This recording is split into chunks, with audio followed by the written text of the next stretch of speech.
Uachtaran and Kalashte Seguinicor, and an gédal sias is míle mo weekas a gwaile vasachtan cuiretíocht, marta áhas an bhéir láthir an ócáid dóbhachtach seo, agus muid ag tuairt onóir do Eugene O'Neill, agus the iad san, tá grad an buint amach acha ag cor obair Eugene O'Neill I láthir na stáitsin I bhain in éirin á Carliar.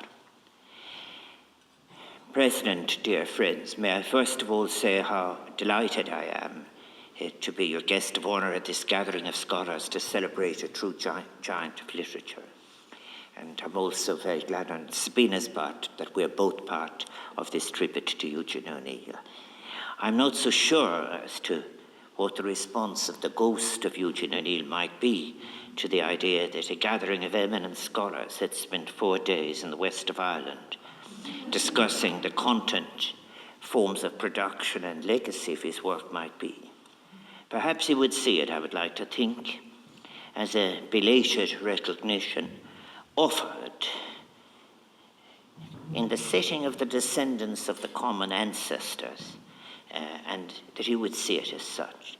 So, Maruk Dronaherin, as President of Ireland, I want to thank all of you for coming here and to thank you for your scholarship and for the significance that you accord a writer that I believe indeed, as you have heard from Robert Dowling, I have said on more than one occasion, should be regarded as part of the Irish canon.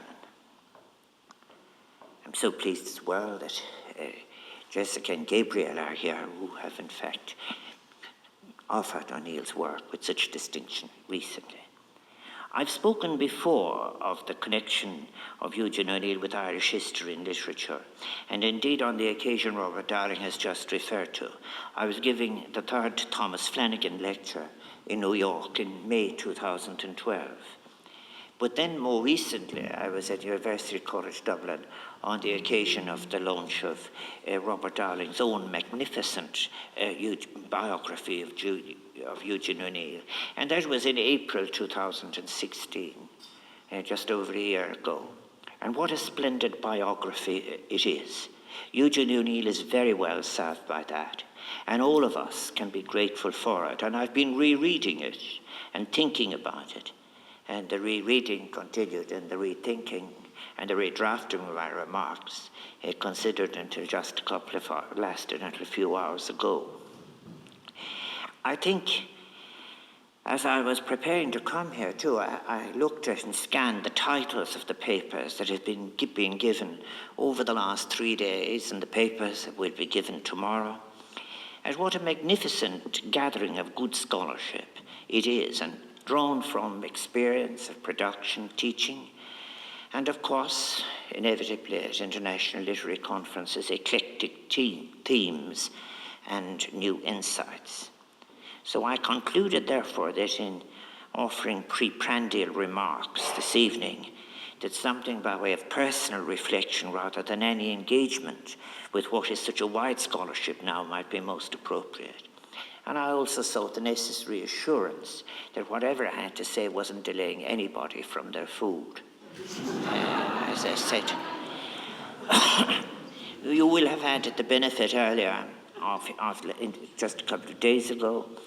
I've had the benefit of context, if I might put it like that, of hearing from Declan Kybert, who is a friend of so many years and the author of such good research on Irish writing in English and the Irish language.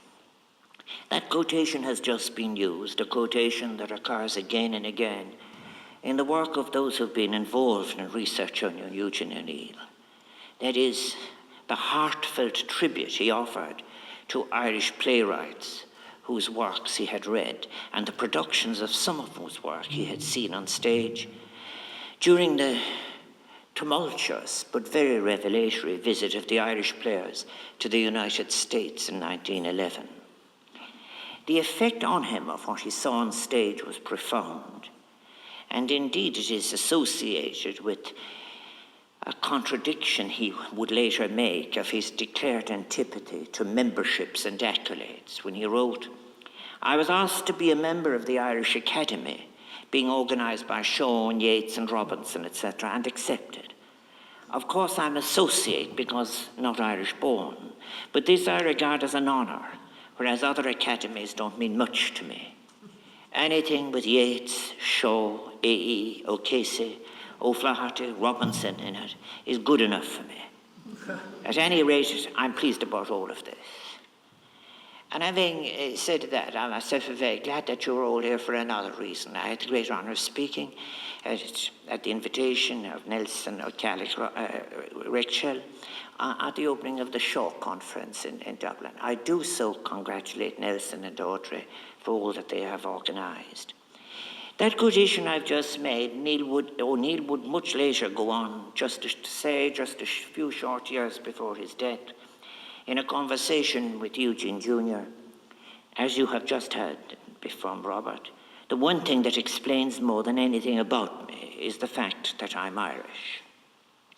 That O'Neill, therefore, was proud of and attached importance to his Irishness is clearly not in question. But it is interesting, I want to suggest this evening, to speculate on which side Eugene O'Neill fell on the choice, a choice that had to be made, a choice that Paula M. Kane summarised so many years ago as deciding whether in their production of John Millington Synge's The Playboy of the Western World, the Irish players were putting it, as she said, staging a lie, or revealing, as others put it, revealing an inadmissible naked truth. The Irish Catholics in many of the cities where the productions took place in 1911 were anxious that no ammunition be given to a cultural elite who were aggressively defending a declining hegemony in cultural matters. Paula Kane in that was writing, of course, in what I believe is an insufficiently recognised, very important series, edited by Patrick O'Sullivan, his magnificent volumes on Irish migration, where the Irish have gone all over the world. And in that series, in the third volume, he drew on Doris Godwin's book, The Fitzgeralds and the Kennedys, to describe, for example, in Boston, the ambivalence that prevailed on the production in the Plymouth Theatre of John Millington Synge's The Playboy of the Western World. She wrote of the reaction of the 21-year-old daughter of the mayor, Rose, daughter of Joseph Kennedy, and who would go on to be mother of John Fitzgerald Kennedy. And Rose wrote, just those qualities of poverty, dirt and sloth, which the Yankees had always accused the Irish of having. And there they were depicted as characters of the old country, unvarnished and naked to the eye. Seeking to analyse what that Irishness offered on stage, which impressed O'Neill, really meant, what influenced it, what price was paid for offering it in the form it was offered, what it released and with what consequence will no doubt continue to be a matter for continuing scholarship. It is a scholarship that is very much worth the effort, and I believe not just for Irish American studies, but also for migration theory, in which I've had an interest for a very long time, literary studies, and indeed what I might say is the neglected concept of transience in the social sciences on both sides of the Atlantic.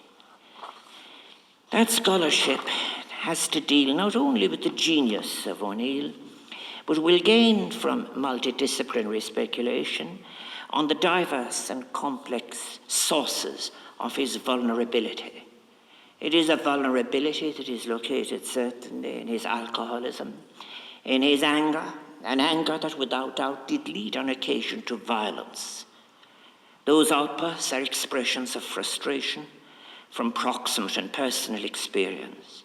The regular loss of control of an impulse never addressed was and should never be, nor do I now excuse it, but it should never be excusable from anybody, anywhere. Neither can it be allocated to some feature of culture. Indeed, the stereotyping of some cultures as being inherently prone to violence is something that is very familiar to me. Just before I wrote the piece, I think, for Druid Theatre in the 1980s, I had just come back from El Salvador. And I recall hearing from an ambassador, somebody at the highest diplomatic level, to El Salvador, the suggestion that the Salvadorian people were inherently violent. I remember Ambassador Negroponte saying to me, in order to continue slaying each other, they strap the machete to their wrist so that they continue after they've lost fingers. Violent people, Mr. Higgins, violent people. I think some critics of O'Neill's work have perhaps allowed themselves to come too close to such lazy constructions of behaviour as being in any sense inherently Irish. The phrase that occurs in loose writing of doing in Irish and so forth. There are, however, I think, interesting deep sources of vulnerability that I believe flow from the migratory of families such as that of O'Neill's. The response to the transience that is at the heart of the migrant experience, and the use and abuse of memory in interpreting what influence is based on the source of the migrant experience. These are just very, very important. It is very interesting, I remember, from looking when I first began writing about the concept of transience, about the deep humanity expressed by those who are not struck or are not constrained by property in where they have left to some extent, but have in fact been thrown on each other, as so many of the Irish, so many migratory people are today, in terms of all that they have, is their deep human response to each other. But how have the Irish been managing this? It was necessary for a constructed communal memory to be invoked as material not just for art, but for life. And this is central to O'Neill, as it was to his father, and as it would be to his children. People constructing visions of a noble past and so forth, and also of what might have been that was forgotten. When I wrote the piece for Druid, I remember in the 1980s, I wrote a wonderful phrase of a dear friend of mine, no longer with us, Frida Keelan, wife of Peter Michael Keelan's, just up the road in front of the hospital. And she would say to me occasionally, after generously providing me with lunch when I needed it, we were big people, 40 bullocks dancing on the lawn. In fact, I think it is very interesting.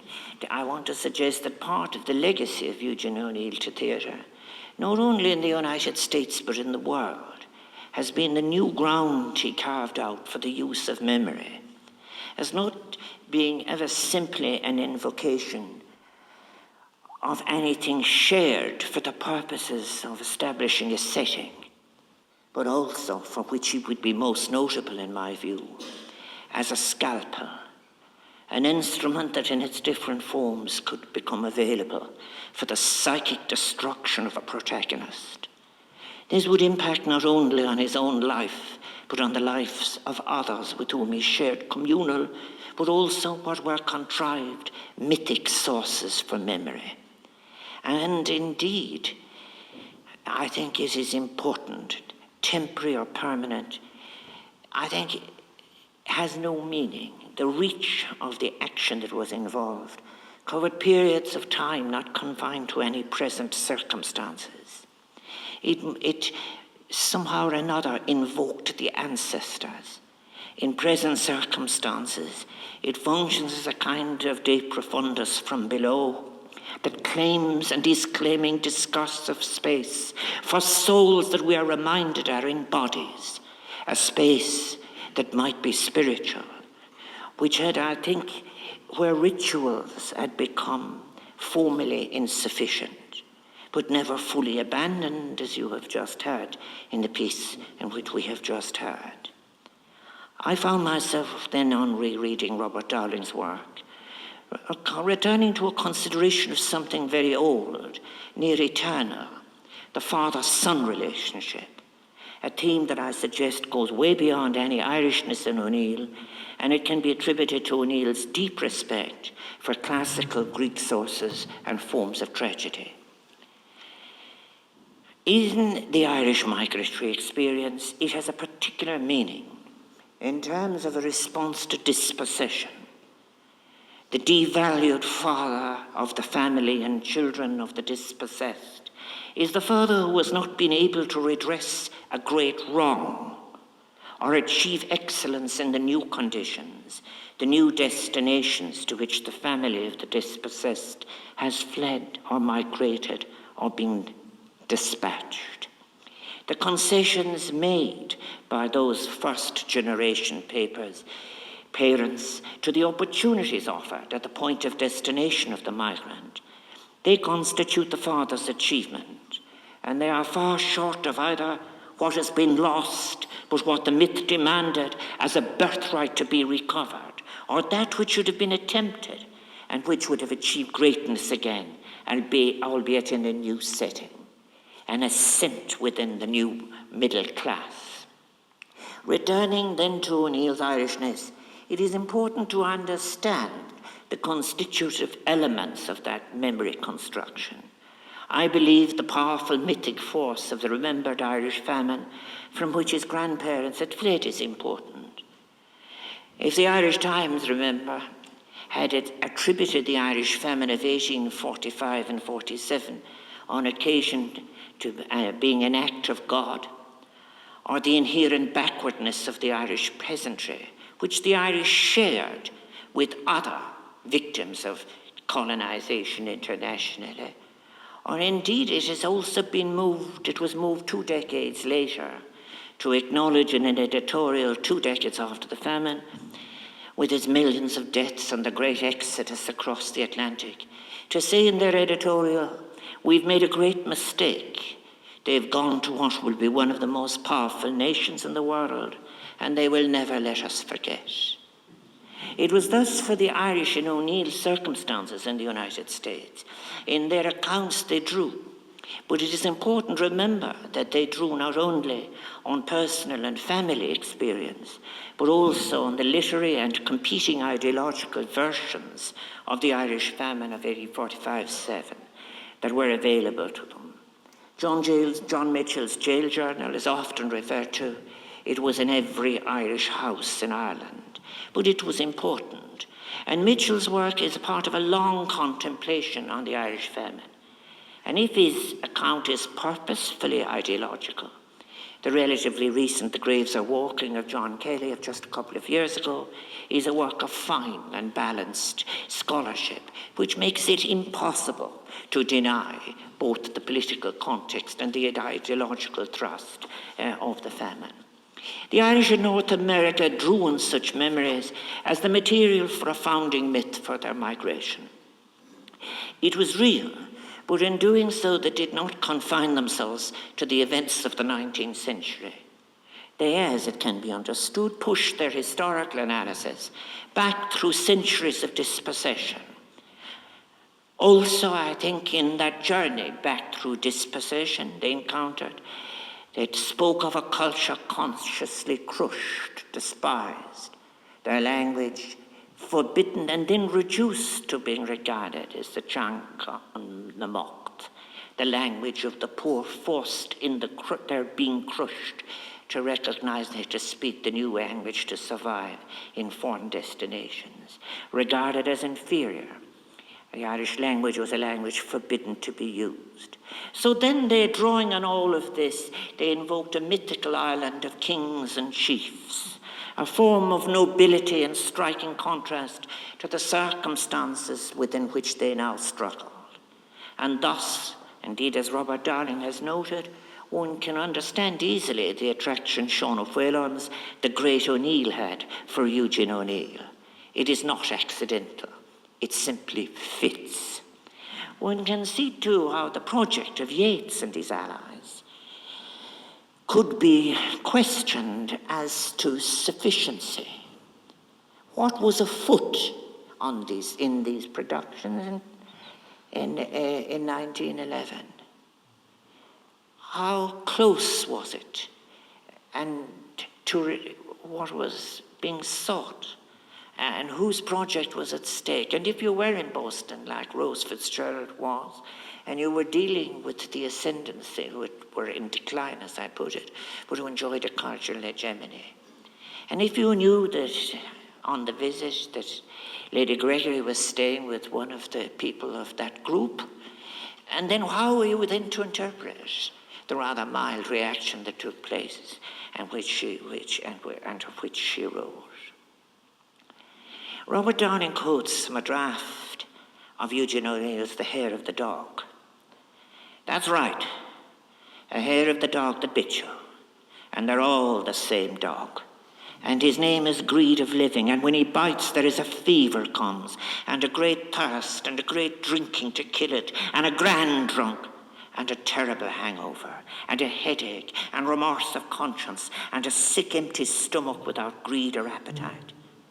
But take a hair of the dog and the sun will rise again for you, and the appetite and the thirst will come back, and you can forget and begin all over. What a powerful metaphor for late 19th and early 20th century capitalism, and the kind of insatiability that is released in an unregulated capitalism, as people of which the Skidelskis has written quite recently, father and son. There is, I believe, in what Singh sought, perhaps the closest approximation to O'Neill. A multitude of interpretations are available for what Singh sought to achieve in the play by the Western world. Years ago, I quoted his letter on what he called the ungodly rock of fat-faced, sweaty-headed swine, which he suggested were in Dublin and in Kingstown and also in all country towns. I so recall I was working here as a young lecturer when I wrote those early letters, those early papers on the Gombeen men, and how quickly people moved to attack the use of the concept which I had traced as somehow or another being an exceptional or a contradiction, what was the unquestioned modernization theory of the time, and the natural evolution into the present through the banking system of contemporary Ireland and the contemporary world. This peasantry which Singh invoked, I think makes it, in a way, one has to question as to whether many who were looking at the plays might have thought that they were being co-opted into the orthodoxy of Anglo-Irish literature's intent. This past of dispossession and humiliation, which served as palliative to the present, is in the background, I suggest, to so much of O'Neill's work. It constitutes a fragile structure. The lash, when I think of Long Day's Journey into Night, I have a sense of how the lash falls on the most proximate. But people who are and should be, and there is a striving to be loved. But equally they are vulnerable, even if their vulnerability is of a different kind. And the scalpel is falling on the personal histories. And at a certain point in that great work, Long Day's Journey into Night, it falls not only on the particular constructions of on the personal histories, but it goes on to fall on the constructions of a past that have been placed on top of the common shared myth of dispossession. The dramatic force increases when it's not only the personal identity and the esteem of the character on stage that is destroyed in the violence of the discourse, but the previously communal mythic source and its structure is itself attacked. The tragedy will not be relieved, of course, by any sentimental reconciliation or resolution. This is O'Neill being faithful to what I've suggested with the Greek lecture. The conclusion is stark, and this, I think, may have caused an additional problem for O'Neill in terms of his audiences, who may have wished the tragedy to be relieved by some form of reconciliation. But that, of course, would have contradicted both the realist intention of the author and the classical form from which he drew. It might also not be expected from a migrant population invoking the name of a peasantry, but who were members of what was little less than a new urban underclass from which they were intent on escaping and for which they would make whatever changes are necessary, including changes in the definitions of what was religion and nationalism. What is truly astonishing to me is the sheer range and depth of O'Neill's work. And looking back at it, one is, I think, asked to look at it sometimes through the prism of Genet or Beckett. That's what suggests itself.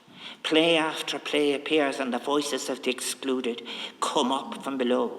Voices from below, from settings where there is an intensity of experience of sensual excess, and you've just heard some of it, of what is ephemeral, but yet for all that is deeply and most profoundly human. It is less the case of the playwright falling into such circumstances as material for theatre. Rather, it is the case of such experiences being brought into the light of an audience's experience.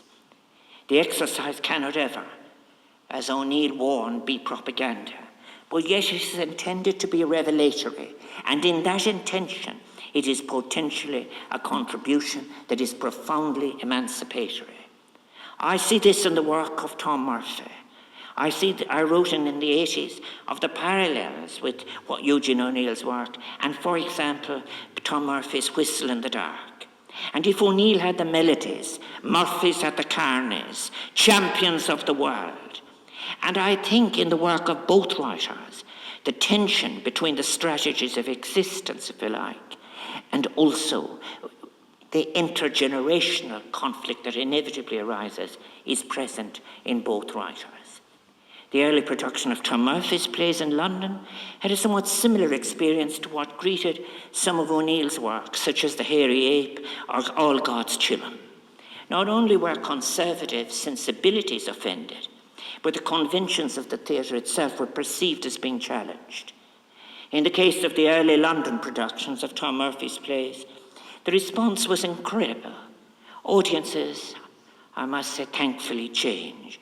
For example, when Harold Hobson and Kenneth Tynan, and these are the ones when as young students studying English language literature, as Gala or I would know, we read every week to get a sense of what was acceptable.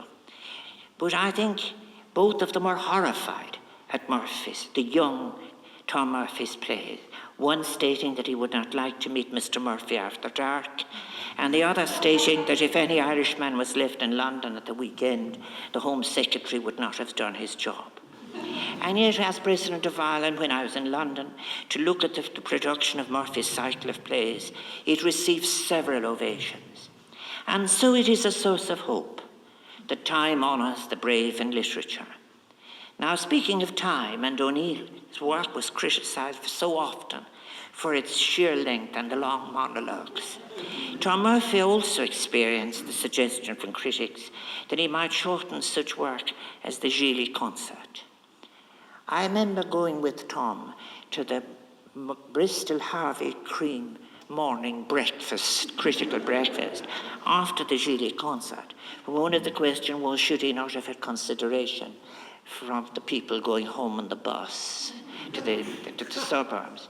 And Tom replied to say, when I'm doing my next work for the Abbey, I'll begin with the Dublin bus timetable. I think, too, there is something that both writers have that I think has been quite wonderful. And those of you who are in the work of producing, and those of you who are directing and teaching about that and acting and the rest of it, and that is when some lines occur which take off on their own, and they might sing. I think of one of Murphy's lines, and she sang her song to the moon. And they have a life of their own, providing an unanticipated joy for actors and audiences alike. But I think then coming to us, the nub of what I have to say then, I find in O'Neill's work a wrestling with contradictions. There is the price paid for the loss of certainty, a certainty that had been provided in a simple version of faith, replete with reassuring rituals, and you have just heard it, I think. Also, I'm referring to my wife's, what she said, rather than what the phone. But at that price for this certainty, that I'm wrong to describe it as loss, because it is never truly gone. It in fact remains in its fragmented condition to torment. There is the price paid, I think, as well, for this loss, what is better put as a simple version of faith, replete with reassuring rituals that come to be regarded as this great sense of loss. It is an experience of a form of faith that cannot be recovered, but neither sensory indulgence from below or consumption of any shallow social experience in its modernizing context are proving to be an inadequate substitute. The objective experience of the migrants on whom O'Neill drew was not a passive one either in terms of their new settings or indeed in terms of them moving from one generation to another. New values were emerging at both the point of destination in the United States and at home.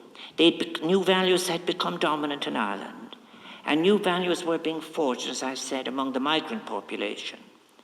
Both were highly individualistic, and these changes affected religions, they affected nationalisms, and they affected cultural communities. And thus, both Thomas in his day and Eugene O'Neill are writing out of the flux of all that is taking place, which is heavily contradictory. At once what is being communal is invoked, and yet what is rapidly individualistic is being sold.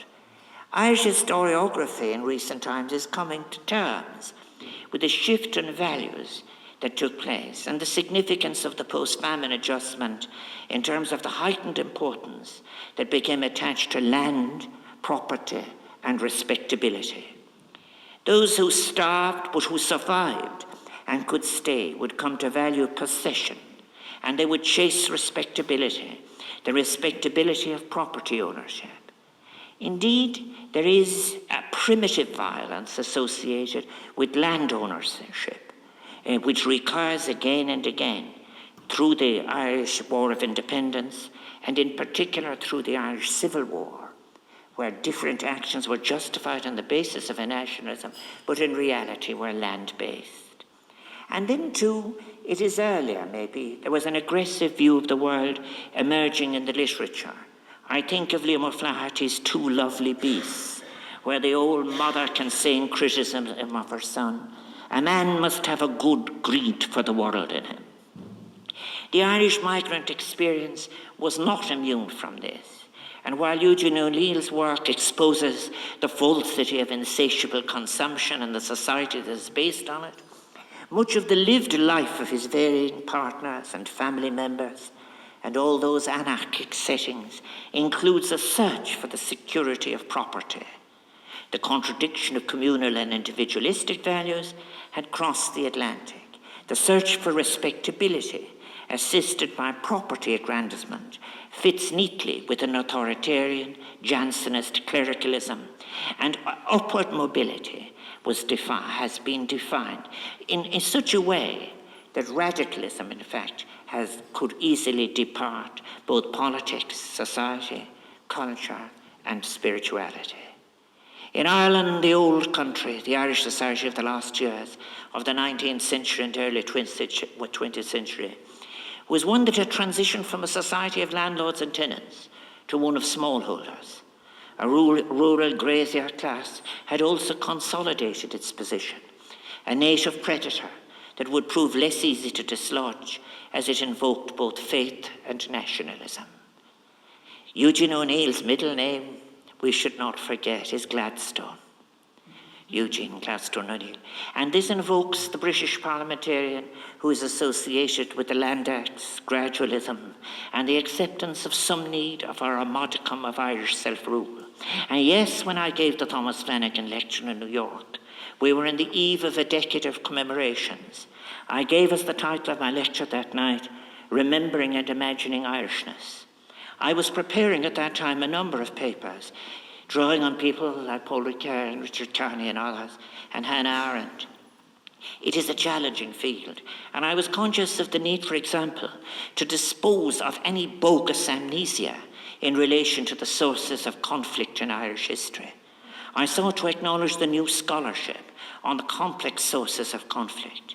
I was conscious of the danger of a bland version of historical change that was not amenable to any critique of empire, for example, dominating the period of commemoration.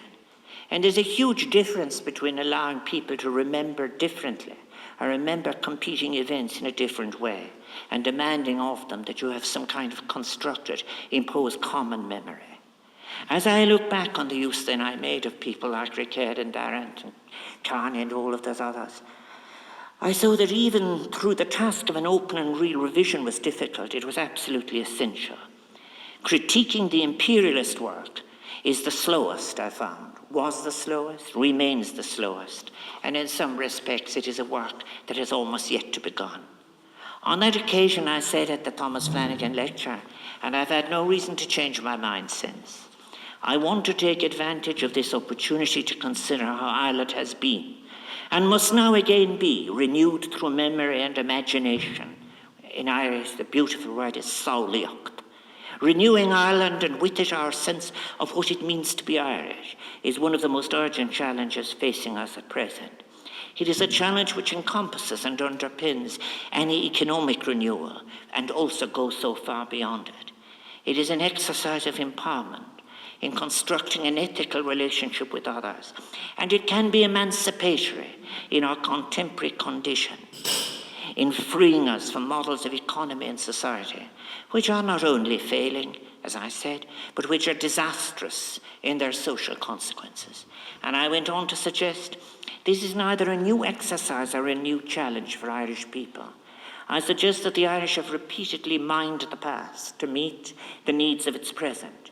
We've done so not as sentimentalists, but as modernisers, and contrary to the caricature often drawn of us, we are among the greatest of modernisers, as Declan Kybert has often pointed out, innovative and adaptive to a rare degree. And that is an insight which is best preserved, maybe, among the Irish diaspora, better preserved among the Irish diaspora than in Ireland itself. What remembering and imagining have in common?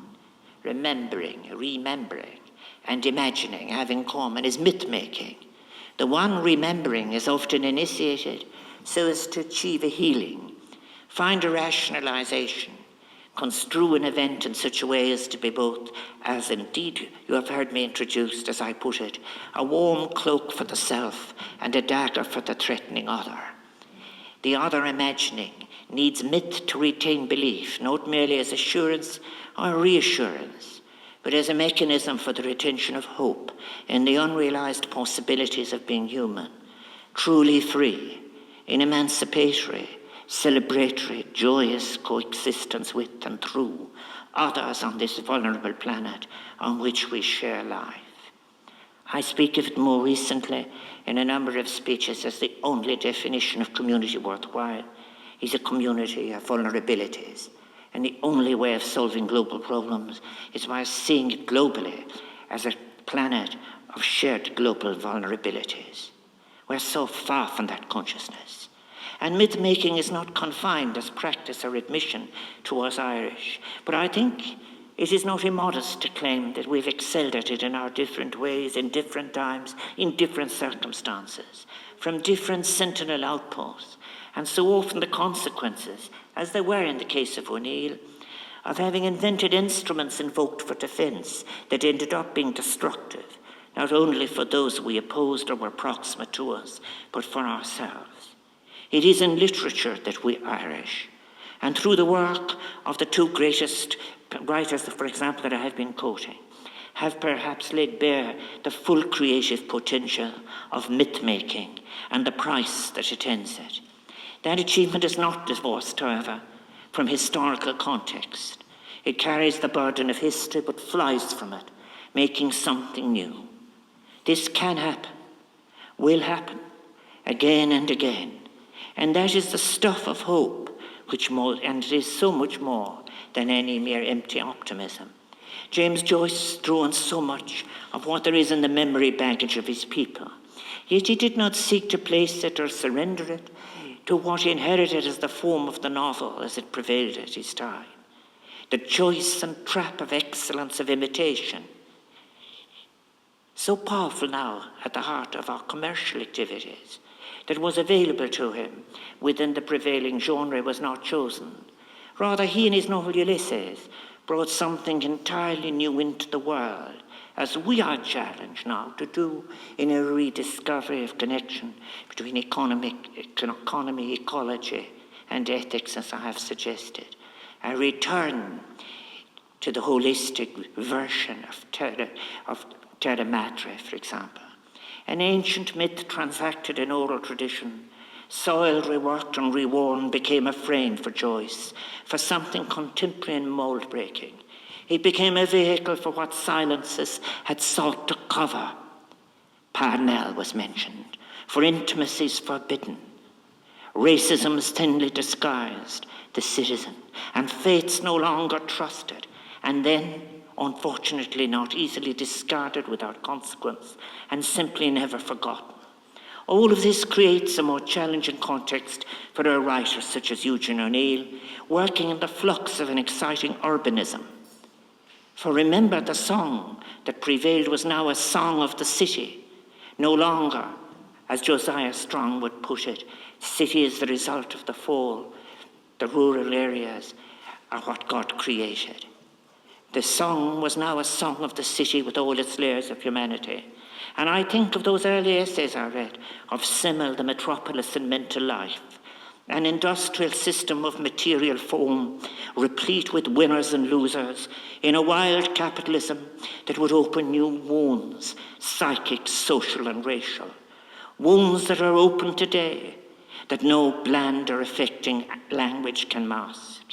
In their myth-making, then, Irish people have had to be modernizers again and again, and are called again to be modernizers in different circumstances of adversity at home and abroad, and in truth circumstances has given them rewards from both its necessity and its promise.